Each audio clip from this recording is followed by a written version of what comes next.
Good evening అండి. ఈరోజు ఇక్కడ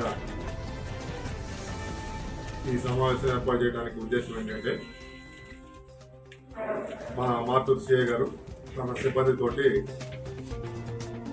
వారికి రాబడినటువంటి ఈగిల్ టీము వేరే సమాచారం ద్వారా